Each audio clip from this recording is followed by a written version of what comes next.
Okay, so for today's presentation, as I said, we're going to be running through the supply chain suite, and we're going to be specifically focusing on the sourcing end of your business. So this presentation is certainly for companies who are utilizing typically the product sales process in Apptivo, or at least companies who are involved in either the selling or the reselling of some level of physical product. This presentation is not going to be a very great fit for service-based companies unless you're a company that combines services and materials together when you invoice your customers. So real quick, today we're going to be talking about the Apptivo platform, the suite of online business apps, and they're all integrated. So we have these 50 different applications all broken into the different categories. Today, our focus is going to be specifically on this supply chain category right here. So let's dive right in. And let's talk about the supply chain management components of Apptivo at a high level. Just what type of business processes are we able to handle for you? At the most basic level is vendor management. So you have suppliers, which you're going to be purchasing product from. You may have the list of products you buy from them, the list of phone numbers, all this information about getting in touch with them. And you basically need a digital file folder for each supplier and each employee of those suppliers. So vendor management is kind of the heart of this whole supply chain category. Next is on a portion of actually delivering out to your customer. So there's order fulfillment, being able to have a customer go to your website and place an order, or having a customer call into your company, place an order, or maybe even taking like an existing sales lead you've been working on and turning that into an order. And then finally, shipping them off the order and collecting payment from that through our invoicing apps. The next section is the purchasing and payments. So this portion is on how you're going to interact with your vendors. So you've got your vendor list in there, and yeah, maybe you've put in a list of products that you purchase from them and how much you might be able to purchase those products for. And the purchasing flow will allow you to create a purchase order, deliver it off via email to your supplier, and then track once they send the invoice back to you and when you finally paid it off. So that whole flow of receiving product from your suppliers. The last portion is the overall tracking of all of this different product going back and forth. So when you're shipping orders out to your customers, properly reducing the inventory so you know how much is left to send out to new customers.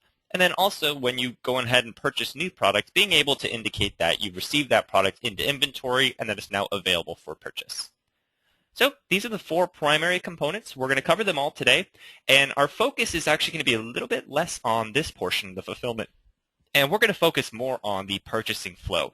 There's actually a separate video specifically on the product sales process. I absolutely recommend taking a look at that. So we're going to kind of briefly glaze over the top of this and specifically just talk about its integrations with the inventory tracking and the overall movement of product in and out of your company. Okay. So let's first talk about that first part, get it out of the way. It's the fulfillment end. And this is just a little visual breakdown for how the fulfillment of your orders go through. So as I said, they can place an order online, they can call in, you're going to create an order, and then the actual process of getting that order out to your customer is, okay, there's the process of pick releasing the order to indicate it's approved, it's ready to get shipped out. Then you can create a shipment, and then your shipping department can handle that. You can pick the shipment to indicate that it's actually put into a box, and then finally indicate when it's left your warehouse. The last step of an order is to actually invoice for that order and collect the payment from the customer, if you hadn't already collected the payments in the case of an e-commerce scenario. So now let's talk about the sourcing end, which is, well, how do I get new product in? So using that vendor management portion. And for this, we have an application that's very similar to the Orders app where you intake orders, but it's called a purchase order. And the goal of this is for, yes, you'll still type in all the details, but now you get to email this purchase order off to your supplier so that they can send you the product you need, and they can send you the bill to pay off that product. So here, you create the PO, you send it to the supplier. When they deliver the invoice back, you're able to turn that PO into an invoice, and then finally record a product against it. And then the final step for that is actually to go ahead and receive that product into your inventory once you're ready to make it available for fulfillment. All right, and then the inventory tracking. So we kind of covered both of those in the fulfillment and the sourcing end. You saw there was an integrated flow, but as far as inventory management in Apptivo goes, it really breaks down to two actions. every product in your database is going to have a current inventory count for each warehouse that it's sitting inside of. And in order to reduce that inventory count, you create a shipment, and you ship that product out of the door. In order to increase your inventory count, you create a receipt. Now, both of these flows are actually integrated with the normal fulfillment and the normal sourcing process, so it's a little bit smoother than that. But of course, you can always go to the inventory app and add a remove product, which I'll show you. But here, you can just see the flow of, okay, I create the order, and it actually indicates that there's inventory is reserved, but not yet removed. And then when you pick release the order, it creates the shipment. But then the inventory is not actually reduced out of your warehouse until you ship that shipment out the door. And then finally, your inventory is fully gone. And then on the other end, you create the PO, and then you can actually create a receipt from an existing purchase order. And that will instantly increase both the on-hand and the available quantity of your inventory. All right. So the last part is just talking about like how you can roll out Apptivo as far as flexibility goes. You could start off with just a simple contact management system. Maybe you are a service-based company and you don't really need the whole purchasing process. You don't need inventory tracking. You just need a Rolodex of your suppliers and who you need to contact for each of them. You can definitely set up a basic system like that, or you could track it with just the fulfillment end, quoting, order processing, shipping out to the customers and billing. Or you can use all the different functionalities that we talked about earlier and get this true all-in-one solution. So very, very flexible as far as how you deploy it. And that's enough of these boring slides. Let's hop in. Let's show you the actual application. All right. So I'm here. I'm on the Apptivo login page. We're going to go ahead and we're going to dive into the application. So I'll go log in as my admin right here, Kenny Clark. We log in, presented with our standard central user dashboard. And let's start off by talking about the items. Because one of the key things is we talked about all these products, your database, and how the inventory can move around, but we never really talked about getting products into your database. So let's start with the basics. How do I get an item into the system? What details do I track about the item? And how do I begin tracking inventory for an item? So the item itself is housed inside of the product management category in the Items app. The Items app is your product database. So here, regardless of how many suppliers you purchase it from, what the supplier cost is, anything like that, you always have to have an item in your database before you can sell it to your customers or send a PO to your suppliers. So in this case, I can go ahead and I can create a new item. So let's just say I've got an office chair. Let's just say in this company, I'm responsible for setting up new offices, and companies will purchase things like computer hardware, desks, office chairs, monitors, just general office equipment from me. So I've got this brand new product that I want to add in. It's going to cost my customers $350. And then I can give it a special item name, number, and a SKU. Of course, all these options these details are optional. I could just type in the basic item number and that'd be it. And I can also type in a description here. And of course, there's different ways to categorize your items and other details like that. I can apply taxes, but let's just keep it nice and simple for now. By default, when you put an item into the system, it doesn't necessarily mean that you're going to be tracking inventory for that item. So you can have some items with inventory tracking disabled and some items with inventory tracking enabled. The reason this is important is because when you go through and you attempt to, let's say, process an order for a customer, if you add an item that has inventory tracking, but you do not have sufficient inventory, we will not allow you to proceed and complete that order. So if you have an item where sometimes you will be placing orders without sufficient inventory, you can actually just leave inventory tracking disabled, which in the default case, you can see right here, track inventory is automatically marked as no. Let's say that in this case, I do want to track inventory though. My first step is I just need to enable it. And what this does is this will instantly make this item available within the inventory management application. So let's go ahead and let's take a look at that real quick. The Items app will never tell you your total quantity of items. I don't add or remove inventory from right here. I would just control the standard details. What information should show up on the invoice or the order when I put it in? What is the standard price for this product from all customers? Those things are controlled right here. let's go ahead and let's hop into the Inventory app and take a look at this item. The inventory management is going to be underneath your supply chain category. So in this case, you can see I'm actually missing some of these apps. So let's go ahead and let's add in all the supply chain apps that we're going to be demonstrating today.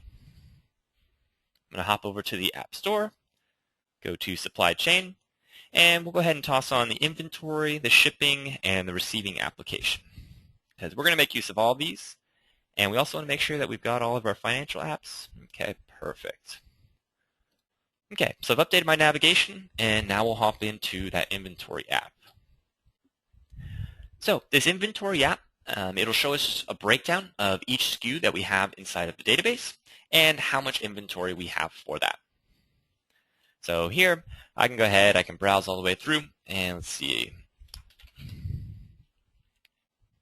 Of course, it's on page 2.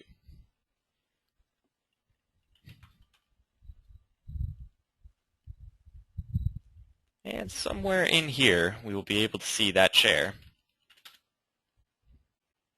I believe. The question is, did I actually save the chair? Let's go back and double check that. Okay, I named it Black Office Chair. Inventory tracking is enabled. Okay, so don't forget what you named your product. That's a good key.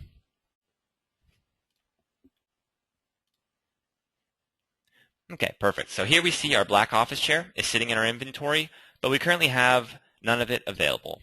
So if we attempted to process an order at this point, it would throw an error and say you don't have any inventory. So this is good. We have our product in there, but now what we need to do is we need to get the vendor management set up. So we're purchasing these office chairs from somebody, and then we're selling it to our customer. So what we want to do is we want to know, okay, well, which vendors can we purchase this office chair from? And how much is it going to cost to purchase from any one of these vendors? So in that case, we're going to get into the suppliers application. And let's take a quick moment and just kind of explain the vendor management and how it'll work. If you're familiar with the CRM, you've probably already got a list of your customers, which are like the companies or the organizations that are buying from you. And then each customer has a list of contacts, the people who work for that company. So the customer is the business entity, the contact is the person. And there's a very, very similar setup in suppliers, where we have an application called Suppliers, which is the equivalent of the customer's app. So you're going to have one profile for the business of the vendor. And then at each supplier, we will have a list of contacts for that supplier. So I'll hop here in the Suppliers app, and we can go ahead and we can take a look at one of our existing suppliers. So I'll browse through, and let's bring up this supplier's profile. So just like all the other apps, the supplier has a bunch of different fields. So we have all their basic contact details here, their payment term, the number of employees, their website. We can definitely add custom fields in here. So you'll see this section called Contract Details. This is actually a set of custom fields that I've added in myself. And then at the bottom, we have a list of contacts. So I could click here and I could get, for example, Tad's cell phone number if I wanted to. So the whole process of managing like the contact data for your vendors, it's extremely similar to the way that the CRM works. And you can actually have an existing contact from the CRM be linked up to both a customer and a supplier. So it's very, very flexible in that respect. So you'll have a digital file folder for each one of your suppliers, but we haven't indicated that this supplier carries that office chair yet. So what you'll see up here on the top is a tab called Supplier Items. And if we wanted to add an item that this supplier carries, we can do it from right here. So here we can see the list of products that I've already got in here for this specific supplier. So I sourced these 2 products, but I can go ahead and I can add another. And at this point, I actually could create a brand new product on the fly if it weren't already in the Items app. Or since I already have an item, I can simply begin typing its name. So what I'm doing here is I'm setting up the fact that I'm purchasing this black office chair from this supplier. This is going to be the number in their database. So when they invoice you and they give you an item number, they have one, but that could definitely be different than the item number in which you sell to your customer. The SKU would always be the same though. And then you come in here and you would put in the cost in which you can purchase it from this supplier. And if they had a unique description, you can do it there.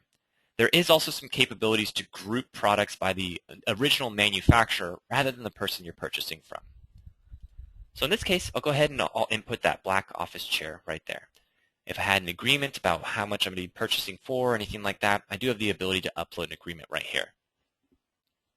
But what I would end up doing is I would go through, I might have many different other products that I purchased from this supplier, so I can go ahead and input all their price. I will see how much it actually ends up costing my customers at the end, so I can see my profit margin right there. But potentially, I have one product that I can source from multiple suppliers. Maybe one supplier got a great deal on it and they're going to have it in stock for the next 2 months at a great price, but then I'm going to have to go back to my original supplier at a slightly higher price. So in this case, I can actually add this same office chair to another supplier and put in the cost specifically from that supplier. And this will come into play later on when we're doing quoting. I'll show you how you can actually flip between suppliers and find the cheapest cost before you quote a user. So let's go ahead, let's find a different supplier. And then let's go ahead and add that same office chair to here. So I'm going to go to the Supplier Items tab. We're going to add our black office chair. And let's say from this supplier, it only costs $160. And we'll add that in. Okay, perfect. So now we have 2 different suppliers already in the system. If at any time we want to find their contact info, really easy. I can filter my suppliers by their number, by their industry, ways that I categorize them. Many different ways that you can group your suppliers and look who you're trying to locate and get all the data in there.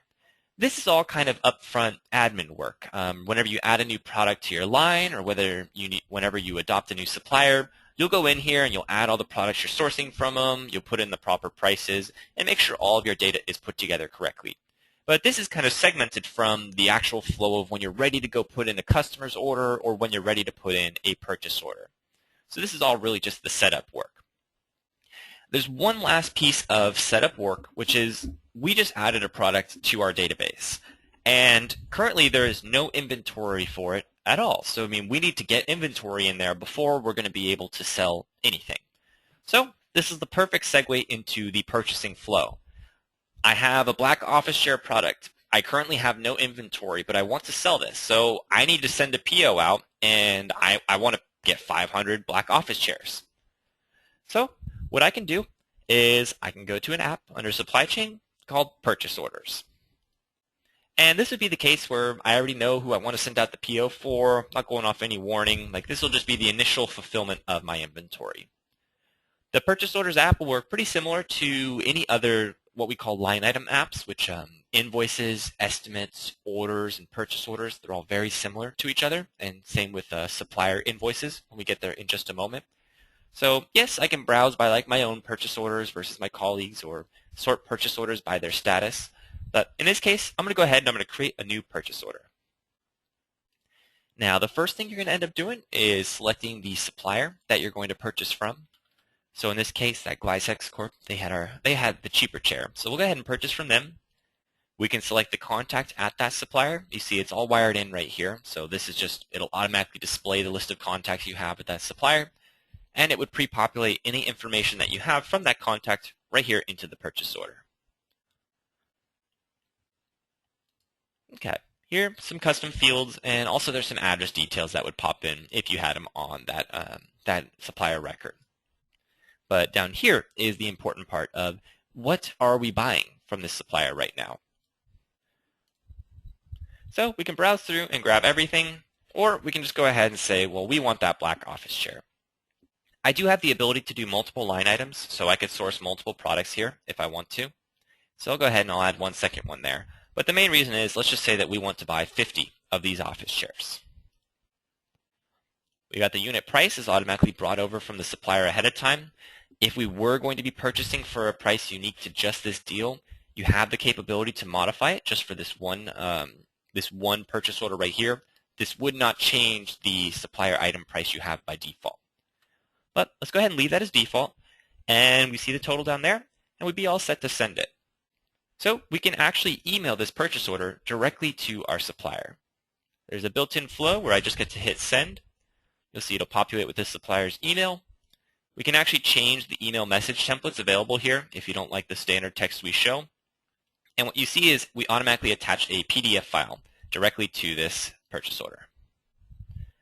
So I'm going to go ahead and I'm going to download that purchase order. So your supplier, they receive the email.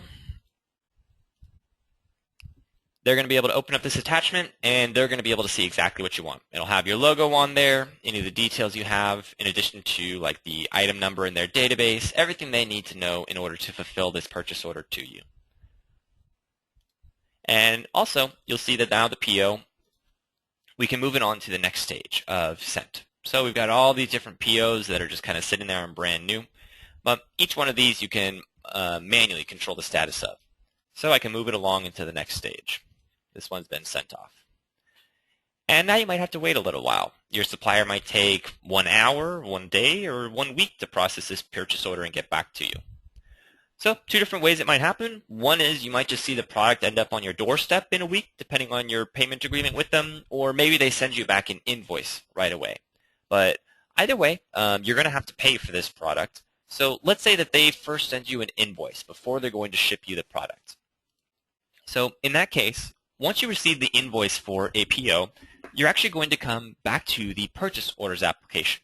So you've got their paper invoice in hand or the email that you got from them. It'll say your purchase order number and everything like that. So I can come in, and what I can do is I can actually move this on to the next stage, because you want to indicate that you've received the invoice, and then we want to mark off when we've actually paid the invoice to them to make sure that we pay off each one of our suppliers. So in this case, I can convert this purchase order into what's called a supplier invoice. And on here, this is just going to take mostly the same details. There's really only one thing that you have to put in here. One is the supplier is going to have their own invoice number, so you can say that it was invoice number 9089 sent from them. And potentially they had to modify one of the prices. Maybe they ran out of them at this price, so you could say that it actually turned out to be 170 per unit, so it was a little more expensive. But at that point, all you do is you go ahead and create it. This means that you've acknowledged that you have received the invoice, but it still has not been paid yet. You might have to send this off to accounting, let them know about it, so maybe they have to come in here and process the payment, or maybe you have the ability to send off the supplier a check right now or go pay them through their portal. However you do it, once you finally pay off this supplier invoice, you'll see at any time I can go look at a list of all my unpaid supplier invoices. I can click on any one of them, and then I can mark it off as paid. So here I can record exactly how I paid them. So if I sent them a check or a wire transfer, I can record the number of the check that I sent to them, any notes I want, and I can mark it off as fully paid. And at this point, it basically just becomes archived. So now at any time, I can look at all the list of like the past invoices that I've paid off, split them up by date, whatever I'd like to do, and just understand that, okay, I am on top of all the payments out to my suppliers. But that's only half of it. So half of the purchase order flow is paying the supplier, but the other half is actually getting that product and putting it into your inventory. So that's on the other side. Let's fast forward another couple days in this process. At this point, you sent the PO. They responded back. They gave you an invoice. You paid off that invoice, and now that they've shipped the product to you. So your warehousing team, they received the product to the warehouse. It's going to have all the details on there, the invoice number, purchase order, and all that. So what you're going to do is you're going to want to receive it into inventory. So for that, you can do all of these activities straight from the inventory management app. So we're going to head back into supply chain and go to inventory management.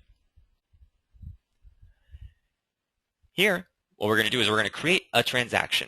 Regardless of whether you're increasing or decreasing inventory count, it'll be under this one blue button.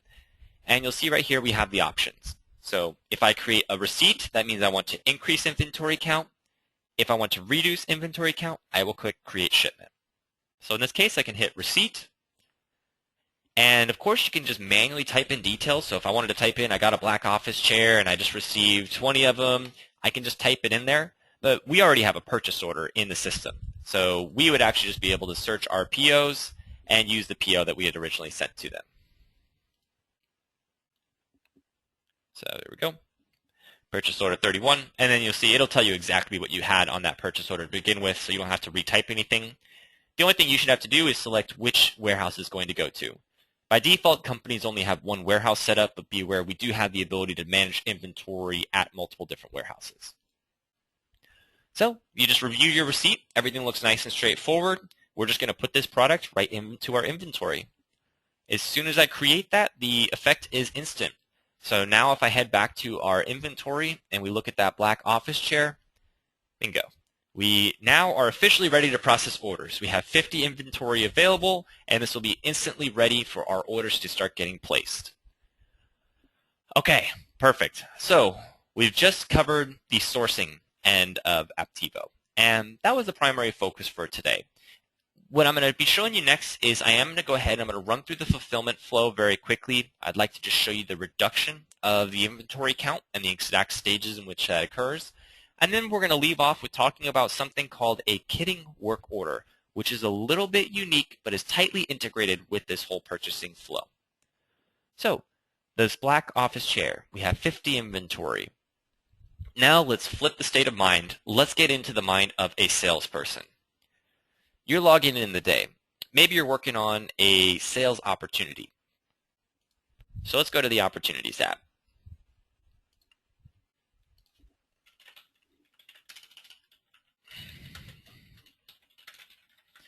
So we're going to set up an office for Boeing.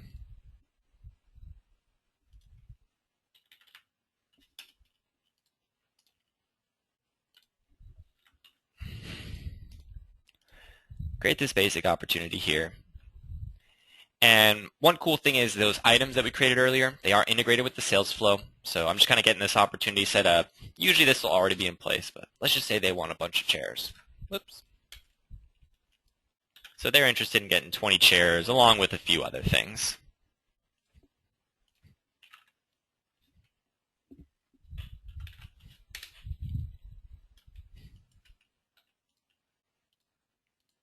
Okay, so some chairs and a conference table. Now, on the opportunity, I'm going to generate a quote for it. And this will lead us into the order management flow. The reason I want to show you the quoting is because there is an integration with the whole supplier management we've just checked out. So inside of the estimates application, you see, yes, it brings over the typical details, the standard price and everything as we've defined. But here, this is the cool part. We have a feature here that'll show you how much you're going to purchase the product from on the quote itself. So here I can actually select from the suppliers available.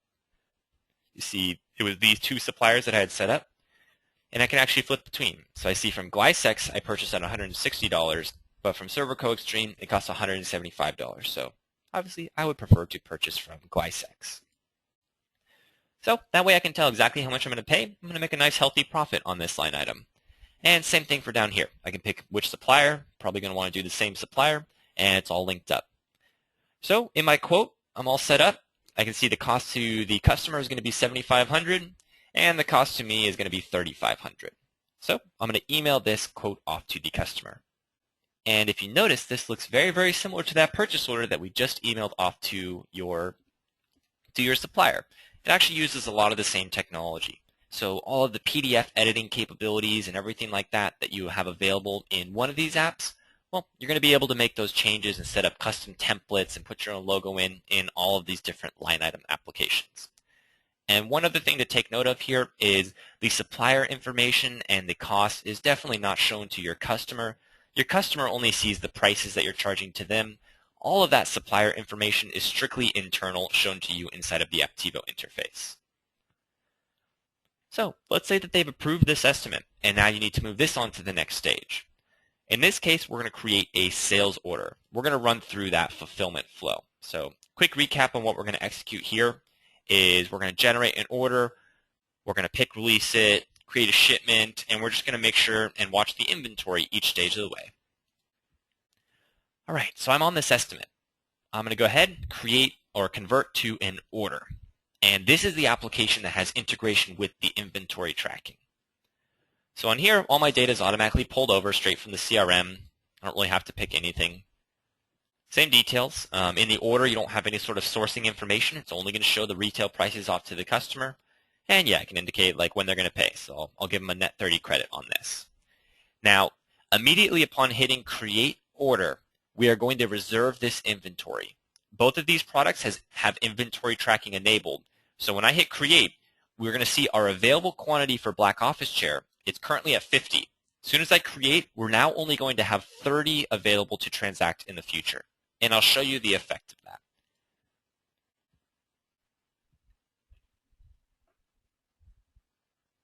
Okay, so brand new orders created. The inventory just got moved. Now let's just go ahead and take a look at that real quick. So if I go back to supply chain and we go look up our black office chair, now you can see we still have 50 on hand, which indicates that we have 50 sitting in the warehouse. But we cannot process orders for more than 30 because 20 of these are already promised to another customer. We've already placed the order for them. Now what we need to do is we need to get those that product shipped out to the customer. We need to get it out of our warehouse and level out the on-hand versus the available quantities. So in this case, we go back to the Orders app, and I'll just show you one quick thing is let's say that we attempted to come in and create another order for the same black office chair. And what if somebody tried to purchase 40 right now? If we attempt to actually process this order, it's going to go ahead and stop us. So right there. And that's why it's important to just make sure that you have enough inventory available, that inventory tracking is only enabled when you want it, because we will warn you and stop you if you try to do an invalid transaction. But if I change that down to 25, we would go through just fine. But let's pop back to that other order. As we said, we want to finish the process. We want to get it shipped out, and then we want to bill the customer for it. So we've got this new order from Boeing. And what we're about to do with this is we're going to pick release it. So this process will differ based on the size of your company, whether your sales team is separate from your warehousing team or whether this is the same person processing the order and the shipment.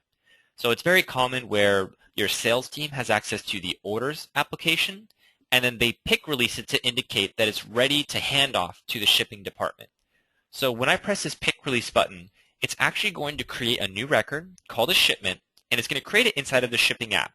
And the reason that's important is because you have the ability to set up security, so your shipping department, your warehouse team can only access this shipping application versus your sales team can still come to the order.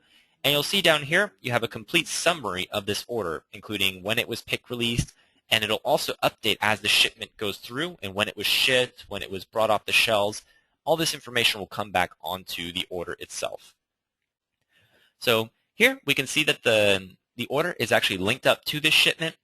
The order also now goes into a special section, so we can at any time look at every order that is still awaiting shipment, has not left yet. So we see the order right there. But let's take it from the shipper's perspective. So let's say that I'm on the warehouse team and I only have access to one application, shipping. So it's very easy for me to, let's say, set up an email notification whenever a shipment is created so that the system sends me an email whenever I've got a new shipment that I need to handle. And then in here, you'll see the same kind of thing. So I see my breakdown of orders that are ready to be picked, ready to be shipped, and what stage they're in getting out the door. So waiting to be picked means my salesperson has pick released this order, has indicated that it's ready for shipment, but it means that I have not done anything with it yet. So here, I can actually click on this. You'll see there's a link right back to the orders application. So let's say if I needed to print out a shipping label, or sorry, a packing slip, not shipping label. There's actually a built-in button right here to create a PDF file of this order so I can include it inside of the shipment that I send out. Once again, same technology as the estimates and the invoicing apps and such. So on the order, I can print that label, and then I would go grab the product off the shelf, put it into the box, get my shipping label printed out, basically get everything ready for the delivery truck to come by. And once I have this all boxed up with the shipping label and everything all intact, it still hasn't left my warehouse yet, but I want to indicate that I've gotten it prepared. And that process is called picking it. So once this is all packaged up and ready to leave the warehouse, I'm going to hit pick. Here, I can also indicate exactly what serial numbers are going in if I wanted to individually track them, or I can just go ahead and skip this step. So now at this stage, what we have is I'm completed with this order as far as the shipping is concerned. They have it sitting by the door, it's ready to go, and they're going to go pick another 20 orders and get them all ready for like let's say a 3 p.m. shipping time. So once again, I can look in the order status. Here's the list of orders that I still need to go through and pick and ship, so I might go through and pick each one of these, go through my whole process. Then when the shipping truck comes by, you're ready to actually mark as they leave the door. So here we can see these are all of the orders that are packed up and ready to go sitting next to the front door, but they have not left yet. So at this point, if we go look at the inventory, we're going to see it looks exactly the same. So I'm heading back to inventory management, looking at our black office chair. Nothing's changed. There's still 50 in the warehouse. There's still 30 available to buy. The 50 in the warehouse, those 20 of them are sitting in a box and everything, but they're still in the warehouse. You have not relieved yourself of the responsibility. And now we're at the final step. So back in the shipping application, the final step is to actually mark that it has been shipped. So here I can just press this quick little button, indicate that the truck has picked it up, it has left the warehouse. Now here's the list of all shipped orders that are in the past, and what we see is our inventory has now been evened out. And there we go. So now we're down to 30. Everything has left the building. The only last step is to get paid for that product that just left the building. So in that case, the final step is to invoice for that order we had, and we are going to have our process all wrapped up. So invoicing, pretty standard. Invoice from order, grab the order right on top. It's going to populate everything in for us, nice and easy. No purchasing related information on the order, just the costs involved to the customer. And you guessed it, you can email this invoice right off to the customer. It has the standard PDF functionality and even has a link for them to pay off this invoice online. And that would totally complete the process of the inventory going out, going back in, everything like that, and that would round it off, ready to process new orders. Okay, so that is the typical flow, both on the vendor management, getting all of your product database in order, getting inventory received in, sending out POs, and then also placing orders and shipping inventory out the door. The last thing I want to talk about real quick is it's a completely separate topic, but it's very relevant to this. For companies, for the typical company, the flows we executed works normal. But there are certain companies who work in what we like to call a build-to-order situation, where you do the same thing. You're in the Estimates app, and you're quoting a customer. You're putting in these products, how much you're going to source them for, and everything like that.